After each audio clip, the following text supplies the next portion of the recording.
नमस्कार दोस्तों, कैसे हैं। आशा करते हैं कि आप ठीक ठाक होंगे। आज आप लोगों को कक्षा एकादश के पाठ्यक्रम के बारे में परिचय कराएंगे, जिसमें पहला चैप्टर ये आपका रसायन विज्ञान की मूलभूत अवधारणाएं, जिसमें आप परिचय के रूप में रसायन विज्ञान के बारे में समझेंगे कि रसायन विज्ञान है क्या, इसे कैसे वर्गीकृत किया गया है और पदार्थ क्या हैं, पदार्थ के अवयव क्या क्या होते हैं, इसके विषय में बेहतर तरीके से जानेंगे।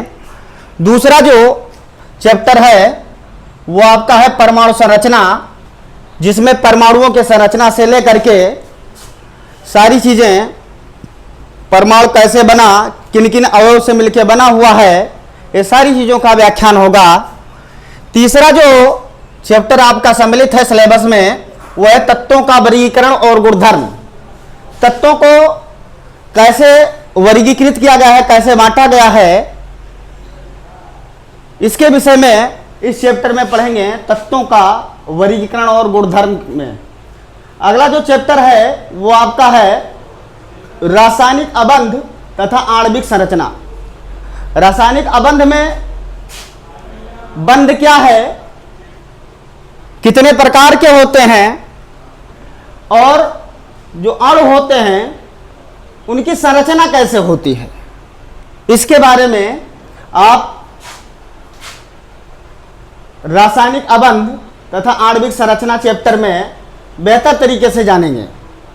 अगला जो चैप्टर आपका सम्मिलित है सिलेबस में वह है द्रव्य की अवस्थाएं। तो द्रव्य की अवस्था में जो इसमें सम्मिलित किया गया है कक्षा 11 के सिलेबस में वो है गैसीय अवस्था और लिक्विड स्टेट, यानी सॉलिड स्टेट जो आपका है इंटर फाइनल में चला गया है, इंटर फाइनल के सिलेबस में सम्मिलित किया गया है। एकादश में आप गैसियस स्टेट और लिक्विड स्टेट इन दोनों के बारे में पढ़ेंगे। अगला जो चैप्टर है वो आपका थर्मोडायनेमिक्स है, उष्मागतिकी। उष्मागतिकी में उष्मा का स्थानांतरण कैसे होता है, ये सारी चीजें आप इस चैप्टर में अच्छी तरीके से समझेंगे। साम्य अवस्था में भौतिक साम्य, आयनिक साम्य, इन दोनों के बारे में पढ़ेंगे। अगला जो चैप्टर है वो है रिडॉक्स। रिडॉक्स में आप ऑक्सीकरण, अपचयन, दोनों अभिक्रियाओं को बेहतर तरीके से समझेंगे। कैसे केमिकल इक्वेशन को बैलेंस किया जाता है इसके बारे में जानेंगे। ऑक्सीकरण संख्या को कैसे निकाला जाता है, ये सारी चीजें रिडॉक्स अभिक्रिया में, रिडॉक्स चैप्टर में पढ़ेंगे। रिडॉक्स अभिक्रिया क्या होती है इसको समझेंगे। अगला जो चैप्टर आपका है वो हाइड्रोजन है। हाइड्रोजन के बारे में, हाइड्रोजन का पीरियोडिक टेबल में कहां पे स्थान दिया गया है, इनके गुण क्या क्या होते हैं, ये सारी चीजें, इनके यौगिक कौन कौन से हैं, ये सारी चीजें आप हाइड्रोजन चैप्टर में पढ़ेंगे। उसके बाद जो आपका अगला चैप्टर है वो आपका है एस ब्लॉक के तत्व। एस ब्लॉक के तत्व क्या होते हैं, इन्हें कहां पे रखा गया है, इनके कितने यौगिक हैं, किस किस प्रकार के यौगिक का निर्माण करते हैं, इनके भौतिक गुण क्या हैं, इनके रासायनिक गुण क्या हैं, ये सारी चीजें एस ब्लॉक के तत्व के बारे में आप बेहतर तरीके से अध्ययन करेंगे। अगला जो चैप्टर आपका है वो पी ब्लॉक है। इसमें आप पी ब्लॉक के तत्व क्या है, इनका आवर्त सारणी में स्थान कहां पे है, इनके कौन कौन से मुख्य यौगिक हैं, इनके भौतिक गुण क्या हैं, इनके रासायनिक गुण क्या है, ये सारी चीजें आप अच्छी तरीके से पी ब्लॉक के तत्व में पढ़ेंगे। अगला जो पोर्शन है वो कार्बनिक रसायन का है। तो कार्बनिक रसायन का जो ये चैप्टर है,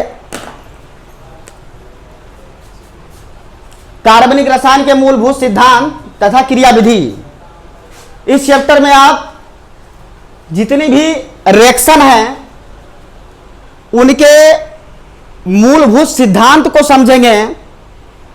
रिएक्शन कैसे होती है, कैसे स्टार्ट होती है, रिएक्टेंट क्या होते हैं, जितने भी इफेक्ट हैं, ये सारी चीजें इसी में सम्मिलित की गई हैं।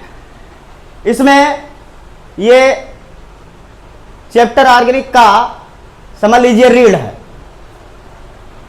अगला जो चैप्टर है ये आपका हाइड्रोकार्बन। इसमें हाइड्रोकार्बन के बारे में पढ़े गए हैं। एरोमेटिक, एलिफेटिक हाइड्रोकार्बन क्या होते हैं, कौन कौन से यौगिक का निर्माण करते हैं, इनके रासायनिक गुण क्या है, भौतिक गुण क्या है, कौन कौन से इनके मुख्य मुख्य यौगिक हैं, ये सारी चीजें आप हाइड्रोकार्बन में पढ़ेंगे। एरोमेटिक और एलिफेटिक दोनों प्रकार के हाइड्रोकार्बन को हमें इस चैप्टर में पढ़ना है। और अगला जो लास्ट चैप्टर है वो पर्यावरण रसायन है। पर्यावरण रसायन में आपको पर्यावरण संबंधी सारे ज्ञान जो भी चीजें हैं वो सारी चीजें सम्मिलित हैं। इसके जो अंक हैं, जो आपका एकादश का पाठ्यक्रम है जिसमें जो जो चैप्टर सम्मिलित किए गए हैं उसका अंक उसके सापेक्ष अंकित किया गया है। यानी रसायन विज्ञान की मूलभूत सिद्धांत और अवधारणाएं जो है इस चैप्टर से आपका 5 अंक के क्वेश्चन पूछे जाते हैं परीक्षा में। अगला जो परमाणु संरचना है इसमें आपके 6 अंक के पूछे जाते हैं। इसमें तत्वों का वर्गीकरण और गुणधर्म ये 5 अंक का पूछा जाता है। रासायनिक अबंध तथा आणविक संरचना ये भी 5 अंक का पूछा जाता है। द्रव्य की अवस्थाएं यानी गैसेस स्टेट और लिक्विड स्टेट जो होता है इसमें 4 अंक सम्मिलित किए गए हैं। 4 अंक के क्वेश्चन बनते हैं। ऊष्मागतिकी 3 अंक और उसके बाद साम्य अवस्था 6 अंक, रिडॉक्स रिएक्शन जो आपकी है वो 4 अंक और हाइड्रोकार्बन 3 अंक, एस ब्लॉक के तत्व आपके 5 अंक और उसके बाद पी ब्लॉक ये 6 अंक, कार्बनिक रसायन के मूलभूत सिद्धांत तथा क्रियाविधि ये 7 अंक और उसके बाद हाइड्रोकार्बन से 8 अंक पूछे जाते हैं। और लास्ट चैप्टर जो आपका है पर्यावरण रसायन ये 3 अंक का पूछा जाता है। टोटल थ्योरी जो आपकी है वो आपकी 70 अंक, 30 अंक आपका प्रैक्टिकली होता है। आशा करते हैं कि आप लोग सारे चैप्टर से परिचित हो गए होंगे। नेक्स्ट वीडियो में आपको एक एक चैप्टर्स के बारे में अवगत कराया जाएगा। धन्यवाद।